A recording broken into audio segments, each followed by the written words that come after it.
Bismillah. Assalamualaikum warahmatullahi wabarakatuh. Izin memperkenalkan diri, nama saya Nisi Putra Pratama, NPM 24782057. Jadi kali ini saya ingin membuat video hands-on lab session 8. Di sini deskripsi tugasnya yang pertama menjelaskan terkait konsep generator, iterator, dan lambda function beserta contoh program dan dari masing-masing konsep secara hands-on. Di sini saya sudah bikin contoh programnya.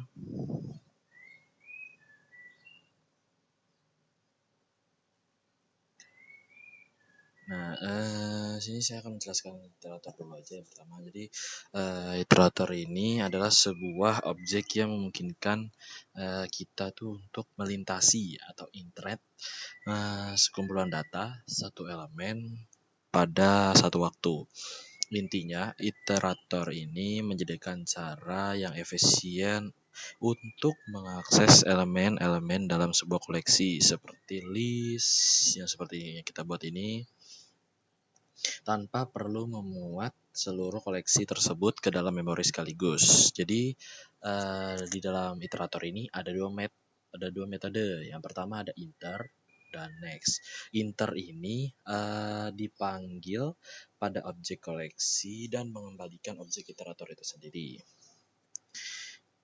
Jadi kayak di sini kita bikin list dulu, my list 1 2 3 4 5, terus kita bikin variabel my iterator. Terus kita baru panggil iter terus kita panggil variabel atau list yang kita buat terus kita taruh di sini. Terus yang kedua di sini ada next. Jadi next ini nih dipanggil pada objek iterator untuk mendapatkan elemen-elemen berikut elemen-elemen berikutnya dalam urutan. Jika tidak ada lagi elemen, dia akan memunculkan pengecualian, kayak misalnya di sini errornya stop iteration.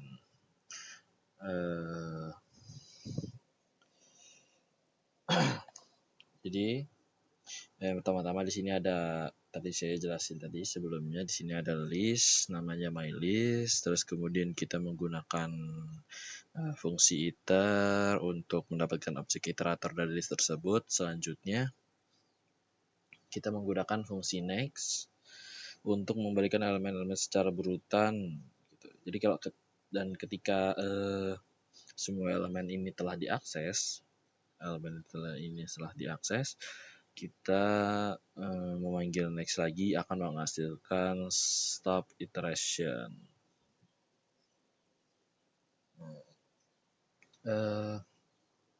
Hasil runningnya seperti ini. Jadi dia akan mencetak listnya secara berurutan dari kayak 1, 2, 3, 4, 5. Dan kalau diubah juga dia entah tetap mulai dari awal, kayak misalnya 5, 4.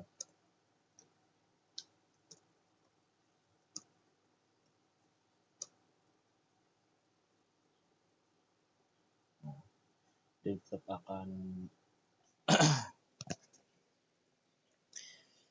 akan berjalan dimulai dari list yang pertama. Oke, selanjutnya kita ke generator, dan ini sudah saya buat juga. saya juga udah buat dari awal. Jadi generator ini adalah cara yang lebih sederhana dan efisien untuk membuat iterator. Jadi ini lebih efisien dari iterator yang kita buat sebelumnya ini. Jadi generator ini memungkinkan kita untuk mendefinisikan bagaimana serangkaian nilai dihasilkan satu per satu, tetapi alih-alih menyimpan semua nilai tersebut dalam memori sekaligus. Generator menghasilkan nilai hanya ketika diminta gitu. Di sini saya menggunakan cara yang pertama dalam generator, yaitu generator function. Jadi generator function ini biasanya dia itu menggunakan kata kunci yaitu yield. Jadi yield ini untuk mengembalikan nilai ketika fungsi generator dipanggil, ia tidak langsung mengeksekusi kodenya. Sebaliknya, ia mengembalikan sebuah objek generator yang dapat diiterasi setiap kali yield dipanggil. Fungsi akan menggunakan menangguhkan eksekusinya dan mengembalikan nilai yang di yield.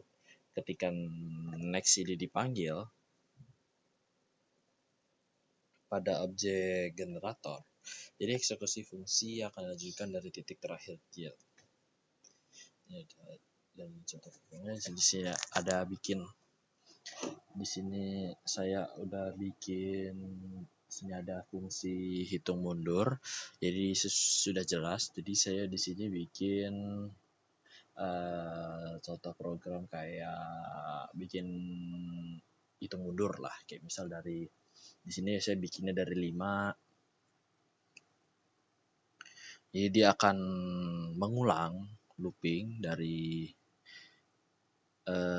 variabel L lebih besar dari 0.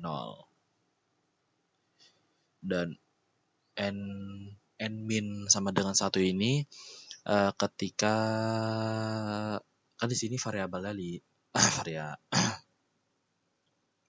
dimulainya dari 5 kan. Jadi dia akan terus ngurang satu-satu. Jadi kayak 5, 4, 3, 2, 1. Jadi dia ngurang satu-satu kan, dan dia pasti mentoknya itu cuma 5 baris. Karena kalau 6 dia akan error seperti yang sebelumnya ini. Dia akan muncul error seperti error iteration. Jadi kalau kita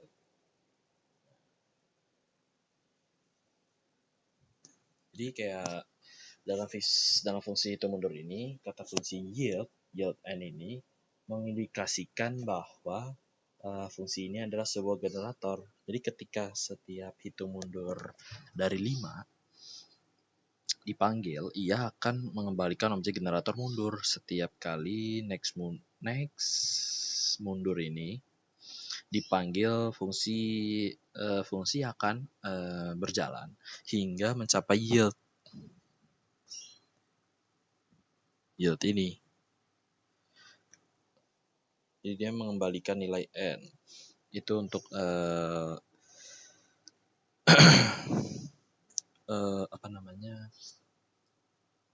kayak finishnya gitu. Dan kemudian menangguhnya dirinya ketika loop for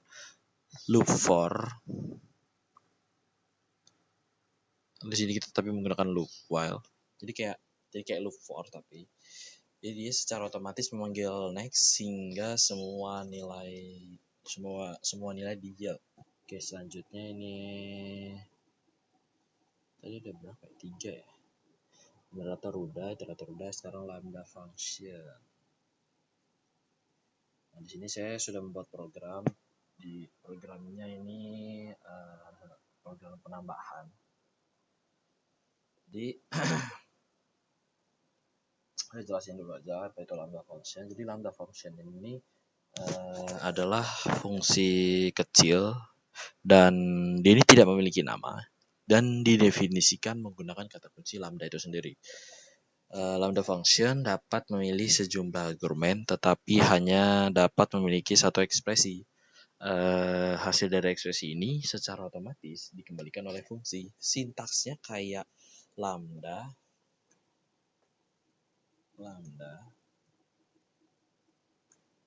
terus argumen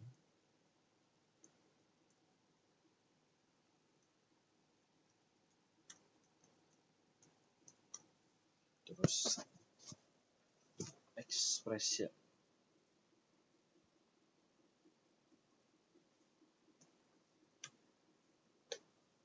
Jadi lambda itu kata kunci itu sendiri, atau kata kunci untuk mendefinisikan fungsi lambda. Jadi kalau dan argumen ini daftar argumen yang dipisahkan oleh koma atau bisa tanpa argumen. Dan kalau expression ini,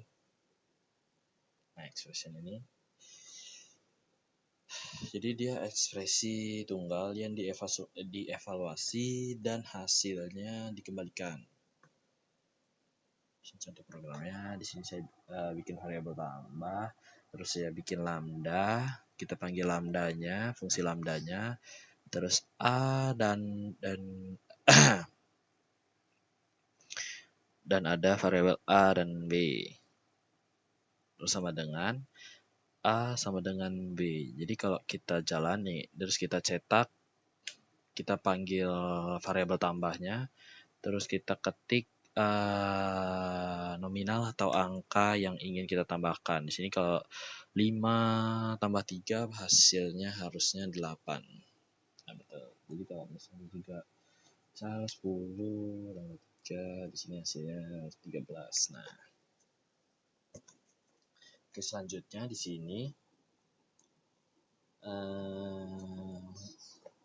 yang kedua ini menjelaskan terkait konsep file processing beserta contoh program secara hands-on. Jadi oke, kali ini saya akan menjelaskan yang kedua, yaitu menjelaskan terkait konsep file processing beserta contoh pemrogramannya. Oke, saya jelasin dulu aja file processing itu. Jadi file processing adalah serangkaian operasi yang dilakukan pada file yang disimpan pada sistem komputer. Jadi operasi ini meliputi yang pertama ada membuka file, ada membaca file, ada menulis file, dan lain-lain. Dan kalau misalnya dalam Python, itu biasanya kita menggunakan fungsi open, sama seperti menggunakan fungsi open. Jadi dia untuk membuka filenya.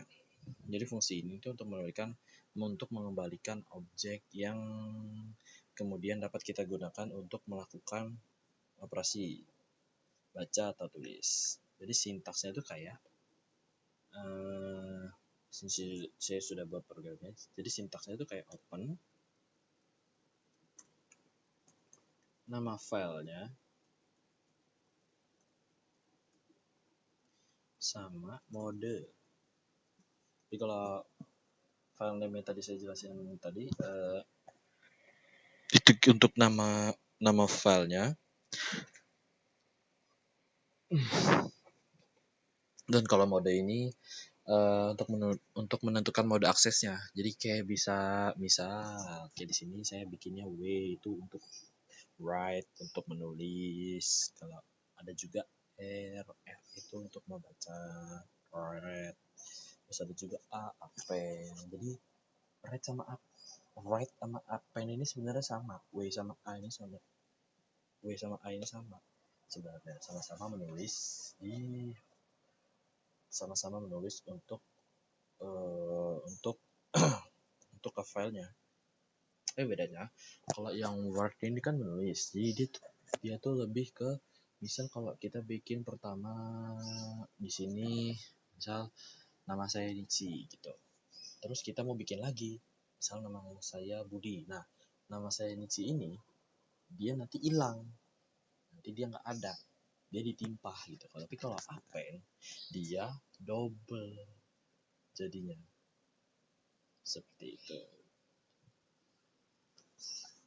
Jadi kayak jadi tanpa panjang lebar kita langsung contohin aja. Dan saya sudah bikin programnya. Jadi with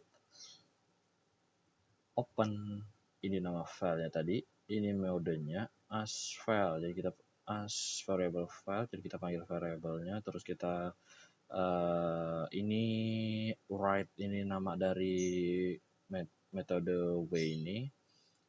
Di sini dia nulis nama saya Nichi, terus kita save dan kita coba jalan di CMD.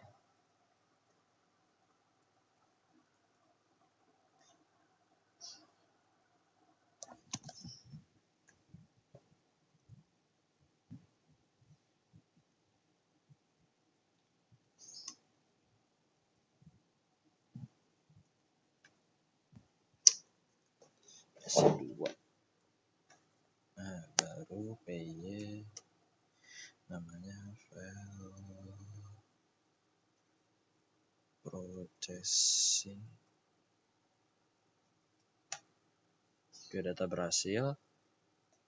Terus kita cek. Nah, ini ada. Nah, ini namanya file text. Jenisnya file text. Sebenarnya ada beberapa yang lain, JSON sama CSV. Jadi kalau JSON itu dia hampir sama kayak file text. Yang membedakannya sesuai dengan singkatannya aja deh, kayak JSON, JavaScript Object Notation. Jadi dia digunakan untuk menyimpan data dalam bentuk tabel. Setiap baris merupakan data dan setiap bukan, itu CSV. Kalau JSON tuh format yang digunakan untuk menyimpan dan mentransfer data dalam bentuk struktur objek pada Python. JSON tuh mempresentasikan dictionary. Hasilnya tuh nanti kalau pakai JSON, dia hasilnya sama kayak file text. Dia jadinya ke notepad. Dan beda juga sama CSV. CSV itu singkatan dari separate values. Jadi dia kalau bagi CSV ini file yang dihasilkan tuh dia akan jadi Excel versi lebih mininya lagi. Jadi kalau misal kita bikin seperti program yang saya buat ini, misalnya ini, jadi itu dia nanti ada misal di bagian Excel itu ada bagian jenis mobil sendiri, terus bagian nomor kendaraan sendiri, dan waktu keluar masuk sendiri, seperti itu. Oke, sekian dari saya akhiri. Wassalamualaikum warahmatullahi wabarakatuh.